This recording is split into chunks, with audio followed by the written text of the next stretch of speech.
A Titanoboa foi a rainha indiscutível por 15 anos. Achávamos que era impossível existir algo maior. Até que uma mina na Índia revelou um segredo de 47 milhões de anos. 15 metros. Mais longa que um ônibus. Um predador que comia a realeza e reescreveu a história da biologia. O rei caiu. Vida longa ao novo rei. Assista agora no Jurassic Shadows, se tiver coragem. 2 da manhã. O som da floresta para. Não é silêncio, é medo. Imagine um monstro tão grosso que ele passaria da cintura de um homem adulto. Um predador que não precisa de veneno, porque ele é a própria força da gravidade em forma de carne. Durante 15 anos, a humanidade dormiu tranquila com uma certeza. A Titanoboa era a rainha. O limite biológico absoluto. O exterminador do futuro das serpentes. Nós estávamos errados. Em abril de 2024, a Terra tremeu na Índia. Uma nova mina foi aberta, um novo titã foi desenterrado, e a coroa da rainha foi estraçalhada. Hoje, no Jurassic Shadows, nós vamos reescrever os livros de história. As 5 maiores cobras que já rastejaram, nadaram e caçaram neste planeta. Do Egito Antigo às minas da Colômbia. Da escuridão do Mar Profundo ao novo rei de 2024. Se você tem coragem de encarar esses monstros sem piscar, já esmaga o like agora. Mostre ao algoritmo que você não tem medo da verdade pré-histórica. E se você é novo aqui, inscreva-se. Entre para a tropa da biologia raiz. Aqui, a gente não estuda fósseis, a gente ressuscita pesadelos. Preparado? Vamos para a lista. Para entender monstros, você precisa entender o mundo que os forjou. Esqueça a Terra que você vê na janela. O planeta que estamos prestes a visitar é uma sauna planetária. Estamos falando do Eoceno e do Paleoceno, um período de mundo estufa. Não havia gelo nos polos. O nível do mar era mais alto. A atmosfera era densa, rica em CO2. E para um réptil, isso é o paraíso. Répteis são ectotérmicos. Eles não geram o próprio calor. Eles o roubam do ambiente. Hoje, uma cobra grande sofre para se aquecer. Mas há 40 milhões de anos, o calor era onipresente. Calor é energia. Energia é crescimento. A natureza olhou para as cobras e disse: cresçam, não parem de crescer. Ajuste seu relógio biológico. 40 milhões de anos atrás. Eoceno Superior. Destino: norte da África, Egito. Quando eu digo Egito, você pensa em pirâmides, esfinges, deserto infinito. Apague isso. O Egito onde pousamos agora, na depressão de Fayum, é irreconhecível. É um inferno verde, um labirinto de estuários, pântanos tropicais e manguezais densos. O ar é pesado, o cheiro é de matéria em decomposição e enxofre. Era um paraíso sufocante. E nas águas turvas desse sistema, reinava a Gigantophis garstini. Descoberta em 1901 pelo paleontólogo Charles Andrews, ela manteve o cinturão de maior do mundo por quase um século. Durante décadas, tudo o que tínhamos eram fragmentos, vértebras, um pedaço de mandíbula. Mas a ciência moderna reconstruiu o monstro. Estimativa sólida, 10 metros de comprimento. Visualize uma trave de gol oficial. Agora coloque outra metade ao lado. Isso é a Gigantophis. Ela era 20% maior e infinitamente mais pesada que a maior anaconda registrada na história moderna. Mas o verdadeiro terror não é o tamanho, é a família dela. Ela não era uma jiboia, nem uma piton. Ela era uma Madsoiade. Preste atenção, isso muda tudo. As cobras modernas têm crânios cinéticos. Elas deslocam a mandíbula para engolir qualquer coisa rápido. A Gigantophis, não. A mandíbula dela era menos flexível. A mandíbula superior era fixa. Isso significa que ela não podia simplesmente abrir a boca e engolir. Ela precisava trabalhar pela comida. Ela precisava triturar. Para engolir, ela tinha que esmagar a presa até que ela virasse um cilindro compacto de carne e ossos quebrados. E quem era a vítima? Conheça o Moeritherium, um ancestral dos elefantes, sem tromba, gordo, pesando 200 quilos. Vamos reconstruir a cena do crime. O Moeritherium pasta raízes na margem. Sob a lama, 10 metros de músculo deslizam sem fazer uma única onda. A Gigantophis não ataca com veneno, é física pura. O ataque. Ela morde, segura, enrola. Um anel muscular, 2 anéis, 3. Não há ar, não há chance. A pressão colapsa a caixa torácica. O coração do proto-elefante para antes mesmo dele entender o que o atingiu. No Eoceno do Egito, a morte vinha do lodo. Mas se você acha que a terra firme era perigosa, espere para ver o que estava nadando no oceano aberto. Geralmente, assumimos uma regra básica. Cobras gigantes precisam de terra firme para suportar o próprio peso. Mas a evolução adora quebrar regras. No número 4, temos a serpente que olhou para o oceano e decidiu conquistá-lo. Apresento a Palaeophis colossaios, o leviatã das serpentes antigas. Ela nadava nas águas do antigo mar Transsaariano, um braço de oceano quente que cortava a África ao meio. O nome Colossaios não é exagero. Fósseis encontrados no Mali contam uma história assustadora. Estimativas agressivas, 12 metros de comprimento. Mas ela não nadava como uma jiboia perdida na enchente com a cabeça para fora. Ela era uma máquina pelágica. Seu corpo era comprimido lateralmente. Ela não era um tubo redondo. Ela era uma fita muscular gigante, similar às atuais moreias ou cobras do gênero Laticauda. Isso transformava o corpo inteiro numa única nadadeira propulsora. Mas aqui temos um mistério térmico. A água rouba calor do corpo muito mais rápido que o ar. Como um réptil de 12 metros mantinha o metabolismo ativo no fundo do mar? A resposta é a gigantotermia. Devido ao seu volume colossal, ela retinha calor de forma tão eficiente que operava quase como um animal de sangue quente. Ela não era lenta, ela era um torpedo biológico. E o que ela caçava? Baleias. Ela dividia o mar com as primeiras baleias primitivas e tubarões antigos. Imagine estar num barco, olhar para baixo e ver uma sombra maior que um ônibus escolar subindo das profundezas. A Palaeophis não podia constringir na água. A presa escorregaria.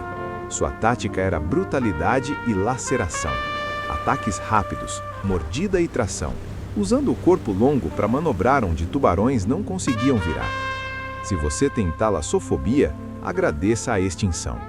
Vamos voltar mais, sair da era dos mamíferos. Bem-vindos ao Cretáceo, o reino dos dinossauros, tiranossauros, titanossauros. Para uma cobra sobreviver na terra de gigantes, ela não podia ser apenas grande, ela precisava ser blindada. A Madsoia bai, encontrada na América do Sul, África e Madagascar. Comprimento, 8 a 9 metros. Ah, mas ela é menor que a cobra do mar, você diz. Calma, na biologia, tamanho não é só comprimento, é robustez. A Madsoia era um tanque de guerra rastejante. Suas vértebras eram grossas, com pontos de inserção muscular absurdos. Mas o que a coloca no pódio não é o tamanho, é a audácia. Temos provas fósseis do que a família dela fazia. Em 2010, na Índia, encontramos um momento congelado no tempo. Uma parente próxima da Madsoia, a Asanagé, foi fossilizada dentro de um ninho de dinossauro. Ela estava enrolada num ovo quebrado, esperando, pronta para devorar um filhote de titanossauro no segundo em que ele nascesse. Se a prima menor fazia isso, imaginem a gigante Madsoia bai. Ela era o terror dos berçários. Ela provou que as cobras não esperaram os dinossauros morrerem para dominar. Elas já estavam lá, comendo a realeza pelas beiradas. Chegamos à lenda, o animal que redefiniu a palavra monstro. Colômbia, 60 milhões de anos atrás. Logo após o asteroide cair, a Terra febril criou a floresta mais quente da história. Temperatura média, 34 graus Celsius. Nas profundezas da mina de Cerrejón, encontramos a antiga campeã. Os números da Titanoboa desafiam a lógica. 13 a 14,3 metros. Peso, 1.135 quilos. mais de 1 tonelada. No ponto mais largo, ela tinha a espessura de um pneu de trator. Ela era tão pesada que a terra firme era um problema. Seus órgãos seriam esmagados pela gravidade. Ela vivia na água escura, como uma sucuri imortal. Ela comia crocodilos de 6 metros no café da manhã. Sua pressão de constrição? 400 libras por polegada quadrada. Imagine a ponte do Brooklyn estacionada em cima do seu peito. Os ossos não quebravam, eles eram pulverizados. Por 15 anos, ela foi intocável, a rainha solitária no topo do mundo. Parecia impossível que a física permitisse algo maior, mas a ciência não para. E em 2024, a rainha caiu. Abril de 2024. Pesquisadores do Instituto Indiano de Tecnologia publicam um estudo na Scientific Reports. O mundo parou. Numa mina de lignito em Gujarat, oeste da Índia, surgiram 27 vértebras. Vértebras de uma vastidão incompreensível. Datação: 47 milhões de anos. Eles lhe deram um nome digno de um deus: Vasuki, a serpente rei que adorna o pescoço do deus Shiva na mitologia hindu.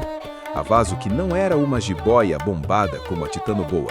Ela era uma Madsoiide, parente daquela comedora de dinossauros que vimos antes. Vamos aos dados frios. As vértebras da Vasuki são extremamente largas. Usando equações de regressão matemática, os cientistas chegaram a um número que assusta. Cenário conservador, 11 metros. Cenário máximo, 15 metros de comprimento. Se a estimativa superior estiver correta, a Vasuki indicus é oficialmente a maior cobra que já existiu, superando a Titanoboa em pelo menos 1 metro. Mas quem venceria numa briga? A Titanoboa era um lutador de sumô, mais pesada, aquática, explosiva. A Vasuki, ela era um atirador de elite. Sua coluna era rígida, ela não perseguia. Ela era uma predadora de emboscada em terra firme e turfeiras. Ela esperava dias, semanas, e quando atacava, era um ariete de carne de 15 metros. Em 2024, a coroa mudou de cabeça. O trono de ferro agora pertence à Índia. Titanoboa, Vasuki, Paleófis. Quando olhamos para esses monstros, a pergunta óbvia é: por que eles morreram? Mas a pergunta certa deveria ser: o que os mantinha vivos? A resposta é a termodinâmica. Répteis são máquinas solares. Em um mundo frio, ser gigante é uma sentença de morte. Você nunca consegue aquecer seu corpo o suficiente para caçar. É por isso que a anaconda moderna trava nos 7 ou 8 metros. A física de hoje não permite mais. Mas aqui entra o paradoxo que tira o sono dos biólogos. Existe uma regra biológica chamada regra do tamanho-temperatura. Ela diz que no curto prazo, o aquecimento faz os animais encolherem porque o metabolismo acelera demais e eles queimam energia mais rápido do que conseguem comer. Mas, no longo prazo geológico, a história conta o oposto. O máximo térmico do Paleoceno provou que, se o calor vier acompanhado de água e comida abundante, os limites de tamanho são estilhaçados, e nós estamos girando o termostato para o máximo novamente. Vamos fazer um exercício de imaginação científica. Avance o relógio 5.000 anos. A humanidade recuou ou desapareceu. O CO2 que bombeamos na atmosfera transformou o clima temperado em tropical. A Flórida, o sul da Europa e o sudeste asiático são agora pântanos de águas quentes e estagnadas, ricos em oxigênio e biomassa. Neste novo Éden tóxico, quem assume o trono?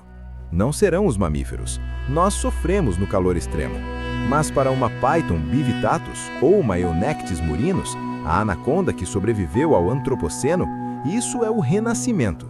Sem humanos para caçá-las e com o calor constante de 35 graus dia e noite, a seleção natural reativa os genes antigos. Geração após geração, elas crescem. A Neo-Titanoboa não seria um clone da antiga. Ela seria mais inteligente, adaptada a caçar nas ruínas de concreto que deixamos para trás. Imagine uma serpente de 14 metros usando um prédio submerso como toca. Não é ficção, é apenas a biologia retomando o curso que nós interrompemos. Há 66 milhões de anos, um asteroide caiu e matou os dinossauros, resfriando a Terra. Hoje, nós somos o anti-asteroide. Nós somos a força geológica que está reaquecendo o planeta. Ironia do destino. Ao destruir o clima que favorece a nossa civilização, nós estamos, tijolo por tijolo, reconstruindo a casa dos monstros que nos devorariam. Talvez a Vazuki e a Titanoboa não estejam extintas para sempre. Elas estão apenas dormindo em nosso DNA, esperando que a gente termine de arrumar a cama para elas. Mas enquanto o futuro não chega, o passado exige um campeão. O Tribunal do Jurassic Shadows está em sessão. Nós apresentamos as provas. De um lado, a Titanoboa, 14 metros, 1 tonelada de músculo puro, a constritora que esmagava crocodilos como se fossem isopor. Do outro, a Vazuki indicus, 15 metros, a serpente interminável, a caçadora de emboscada que pode ter sido a maior coisa viva a rastejar sobre a Terra. Eu quero a sua sentença nos comentários. Não vote por emoção, vote por lógica. Numa luta até a morte num pântano neutro, quem sobrevive? A massa da Titanoboa ou o alcance da Vazuki? Digite agora, time Titanoboa ou time Vazuki. Eu vou ler as melhores teorias. Se este mergulho no tempo profundo explodiu sua mente, sua inscrição é o pagamento. Faça parte da tropa, ative o sininho, porque a paleontologia não para e a próxima descoberta pode ser ainda maior. Até a próxima!